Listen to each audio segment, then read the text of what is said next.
Hi friends. आज जो मैं आपको कहानी सुनाने जा रही हूँ उसका शीर्षक है टिकट। कृपया सब्सक्राइब करना और लाइक करना ना भूलें। कुसुम की शादी कब कर रहे हो? पड़ोस में रहती सेना भाभी ने कुसुम की भाभी रोजी से पूछा।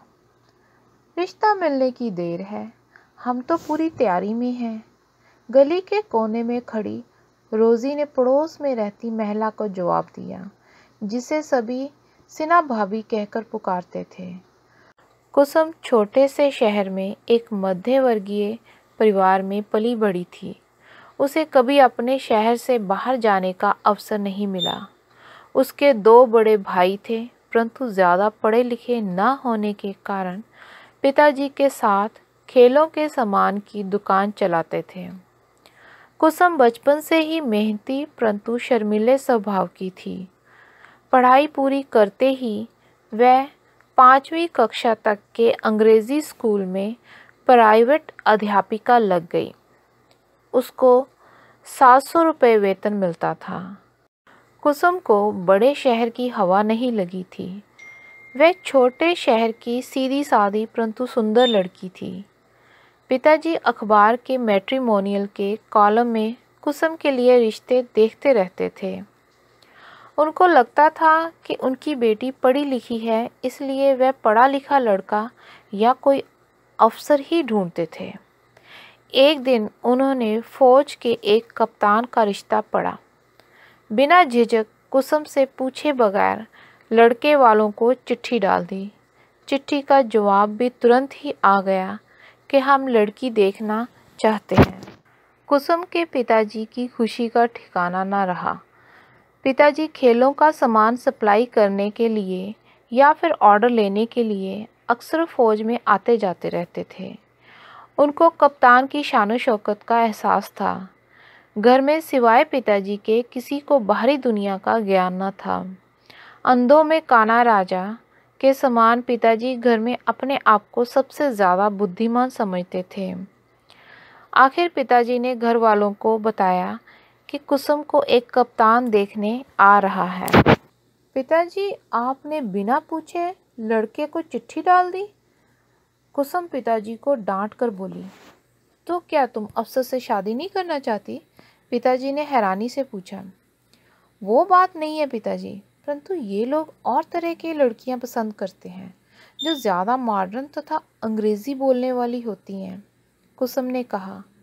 कोई बात नहीं बेटी, ज़्यादा से ज़्यादा ना ही कर देंगे, फिर क्या हुआ? तुम्हारी उम्र भी तो बढ़ती जा रही है, कहीं ना कहीं तो रिश्ता करना ही है। पिताजी ने अपनी व्याकुलता का इजहार किया। आखिर वो दिन आ गया जिस दिन कुसुम को लड़के वाले देखने आ रहे थे। कुसुम के पिताजी ने कुसुम की माता पुष्पा देवी से कहा, देख भगवान, कुसुम ठीक ही कह रही थी कि ये अफसर लोग सीधी सादी घरेलू लड़की से शादी नहीं करवाते। इसके लिए मॉडर्न होना ज़रूरी है। पुष्पा देवी कहने लगी, आप ठीक कह रहे हो, परंतु अब ये बात करने का क्या फ़ायदा? फ़ायदा है, कुसुम के पिता किशन चंद ने कहा। वो कैसे? वो यूं कि तुम कुसुम को रोज़ी बहू के साथ ब्यूटी पार्लर तैयार होने के लिए भेजो। कुछ तो पहरावे में फ़र्क पड़ेगा। जितने पैसे चाहिए मेरे से ले लेना, किशन चंद ने कहा। ये कैसी बातें कर रहे हो? पुष्पा हैरानी से बोली। ये बात तो तुम्हें करनी चाहिए। बेटी की उम्र निकलती जा रही है। हमारे समाज में लड़कियां पढ़ती ही कहाँ हैं? सिर्फ अपनी कुसुम ही पढ़ी लिखी है। मेरा बहुत मन है कि इसकी शादी किसी अफसर के साथ हो। इसका जीवन बदल जाएगा और हमारी भी शान होगी। किशन चंद ने जोश में आते हुए थोड़ा खुश होकर कहा। कुसुम तो अंग्रेज़ी भी बोल लेती है। मैंने इसे कभी कभी सहेलियों से बात करते हुए सुना है। पुष्पा ने भी अपने विचारों को मिलाते हुए कहा। आखिर लड़के वाले आ गए। कुसुम ब्यूटी पार्लर से तैयार होकर आई थी, इसलिए आज के ज़माने की मॉडर्न लड़की लग रही थी। लड़का भी ऊंचा, लंबा तथा स्मार्ट था। लड़के का नाम संजय था। संजय अपने माँ बाप तथा बहन के साथ कुसुम को देखने आया था। सारा परिवार अंग्रेजी में बातें कर रहा था। संजय की बहन सूजी जीन्स टॉप पहने थी। रिश्ता होना मुश्किल लग रहा था। घर में आए मेहमानों को चाय पानी पिलाया गया। उनकी खूब सेवा की गई। संजय के पिता ने किशन चंद से कहा, जो फैसला करना है संजय ने ही करना है। आप लड़का लड़की को कहीं अकेले में बात करने का अवसर दें। ज़रूर ज़रूर, किशन चंद ने कहा। किशन चंद ने अपनी बहू रोज़ी से कहा, जाओ बेटा, इन्हें बातचीत के लिए अपने कमरे में ले जाओ। जी पिताजी, कहते हुए रोज़ी लड़की लड़के को अपने कमरे में ले गई। उनको वहाँ छोड़कर वह फिर मेहमानों के पास आकर बैठ गई।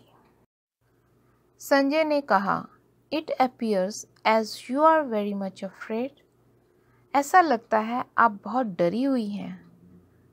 कुसुम कहने लगी, yes, you can say, because I am not so much fluent in English, so I am feeling embarrassed.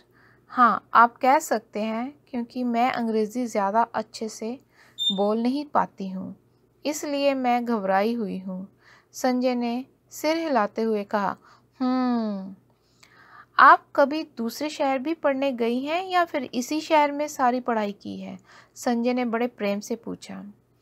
मैं शहर से बाहर पढ़ने कभी नहीं गई। पढ़ने तो क्या, किसी रिश्तेदार के यहाँ भी शायद ज़्यादा नहीं गई। आपके घर में या रिश्तेदारों में कोई आर्मी में है? संजय ने पूछा। दूर दूर तक नहीं, कुसुम ने सिर झुकाकर जवाब दिया। आप भी मुझसे कुछ पूछें, संजय ने कुसुम से कहा। नहीं, मुझे कुछ नहीं पूछना, कुसुम ने जवाब दिया। संजय ने आज तक बहुत तेज़ तरार मॉडर्न लड़कियां ही देखी थी, जो उसे कभी अच्छी नहीं लगी। उसके ज़्यादातर दोस्तों की पत्नियों ने उनका जीना हराम कर रखा था। वह शांत स्वभाव की लड़की चाहता था, जिसे वह अपने ढंग से सिखा सके। वह बिना पूछे समझ गया था कि कुसुम वैसी ही लड़की है जैसी वह चाहता है। चलो बाहर चलते हैं, सब इंतज़ार कर रहे होंगे, संजय ये कहकर उठ गया। कुसुम इतनी कम बातचीत को इनकार समझकर संजय के पीछे पीछे बाहर चल पड़ी। बाहर आकर संजय अपने माँ बाप को घर के एक तरफ ले गया और रिश्ता करने के लिए ज़ोर डालने लगा। माँ बाप तथा बहन को न पसंद होते हुए भी हाँ करनी पड़ी। आखिर 4 दिन पश्चात मंगनी की रस्म की गई। कुसुम तथा घर वालों की खुशी का कोई ठिकाना न था। कई रिश्तेदार तो कहने लगे, देर आए दुरुस्त आए। संजय ने कुसुम को चिट्ठी लिखने के लिए अपना पता दिया और उससे अपना पता लिया।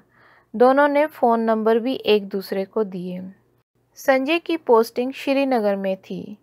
वहाँ से कुसुम को चिट्ठी आई। कुसुम ने भी 2 दिन लगाकर जवाब बनाया और अपनी चिट्ठी अपने पिताजी को टिकट लगाकर पोस्ट बॉक्स में डालने को कहा। किशन चंद चिट्ठी को अपनी दुकान पर ले गया और उसने पोस्ट बॉक्स में भी डाल दी। अगले दिन किशन चंद को याद आया कि उसने तो चिट्ठी के ऊपर टिकट लगाई ही नहीं।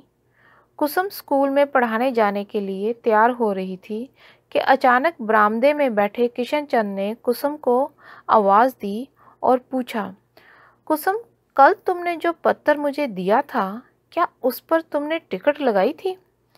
नहीं पिताजी, मैंने आपको कहा था कि टिकट लगाकर पोस्ट करना, कुसुम ने जवाब दिया। ओफो, मैंने तो टिकट लगाई ही नहीं, किशन चंद गंभीर होकर कहने लगा।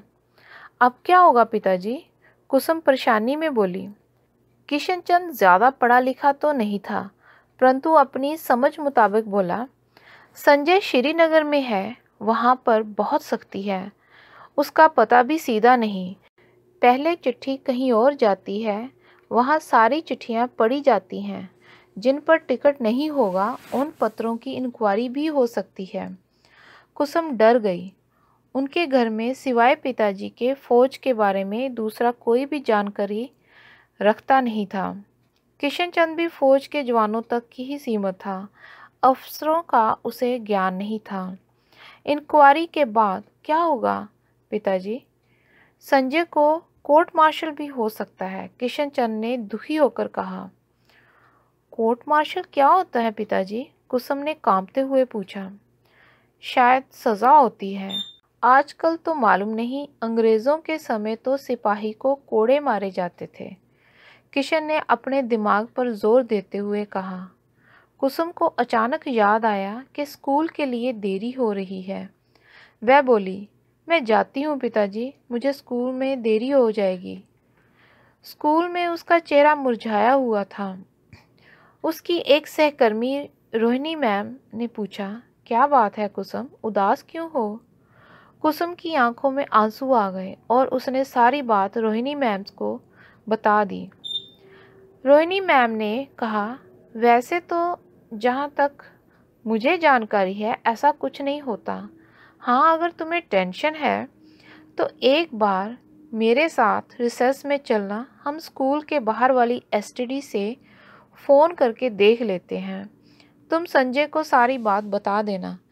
ये ठीक रहेगा रोहिणी मैम, कुसुम ने थोड़ी राहत महसूस करते हुए कहा।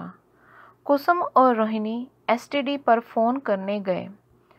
कुसुम ने फ़ोन किया और श्रीनगर बेल गई।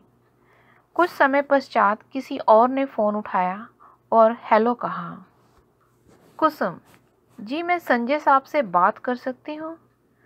आपको एडजुटेंट साहब से बात करनी है, परंतु वह तो नीचे जा रखे हैं। आप होल्ड करें, मैं उनको बुलाता हूँ। कुसुम फ़ोन होल्ड करके इंतज़ार करने लगी। समय बीतता गया पर कोई फ़ोन पर ना आया। एसटीडी पर फ़ोन करने वालों की लाइन लगी हुई थी। लोग परेशान होने लगे। कुसुम एक मिनट कहकर रिक्वेस्ट करने लगी। जिस तरह कुसुम को बताया गया कि साहब नीचे गए हैं, उसने सोचा कि संजय ऊपर वाली मंजिल से नीचे वाली मंजिल पर गया होगा तो आ ही जाएगा। उसने फ़ोन इसलिए भी नहीं काटा कि संजय को तो एसटीडी का नंबर मालूम नहीं, फिर वह कैसे उसे फ़ोन करेगा। आखिर पौने घंटे के पश्चात संजय ने फ़ोन पर हेलो की। संजय, हेलो कुसुम, सब ठीक तो है? कुसुम, हाँ सब ठीक है, परंतु मैंने एक ज़रूरी बात करनी थी। संजय, पहले ये बताओ तुमने इतनी देर से फ़ोन क्यों होल्ड किया हुआ है? कुसुम, फ़ोन पर कोई बोला एडजुटेंट साहब नीचे गए हैं, मैं उनको बुलाता हूँ। संजय, ओ माय गॉड, नीचे मतलब हेड क्वार्टर, जो कि निचले इलाके में है, परंतु यहाँ से बहुत दूर है। मैं तो बाई चांस इधर आ रहा था तो मुझे मेरे लड़के ने बताया कि किसी लड़की का फ़ोन आया है। चलो अब जल्दी से बताओ क्या बात है? अभी तक तो तुम्हारा बहुत खर्चा हो गया होगा। कुसुम, वो बात ये थी कि पिताजी को मैंने आपके लिए चिट्ठी लिखकर दी थी और उनसे टिकट लगाकर पोस्ट करने को कहा था। संजय थोड़ा सा डर गया और फिर बोला, फिर? पिताजी टिकट लगाना भूल गए। तो क्या हुआ? कुसुम, वो कह रहे थे कि बिना टिकट की चिट्ठी की वजह से आपका कोर्ट मार्शल भी हो सकता है। संजय ज़ोर ज़ोर से हंसा और कहने लगा, ये क्या मार्शल लाल लग रखा है? ज़्यादा से ज़्यादा क्या होगा, मेरे से 1 रुपया लेकर मुझे चिट्ठी दे देंगे। अब तुम फ़ोन बंद करो, मैं तुम्हें रोज़ की तरह शाम को 7 बजे फ़ोन करूँगा। बात करते करते संजय की हंसी रुक नहीं रही थी। कुसुम अपनी और पिताजी की मूर्खता तथा अज्ञानता पर झेंप गई। फ़ोन रखते ही इलेक्ट्रॉनिक मशीन से बिल बाहर आ गया। एसटीडी वाले लड़के ने कहा, मैडम आपका बिल 100 रुपये है। अपनी तनख्वाह का 7वां हिस्सा एसटीडी वाले को देकर कुसुम और रोहिणी मैम वापस स्कूल पहुंच गई। स्कूल पहुंचते ही रिसेस खत्म होने की घंटी बज गई और दोनों अध्यापिकाएं अपनी अपनी कक्षा में चली गईं। दोस्तों, अगर आपको मेरी कहानी पसंद आई तो लाइक और सब्सक्राइब करना ना भूलें।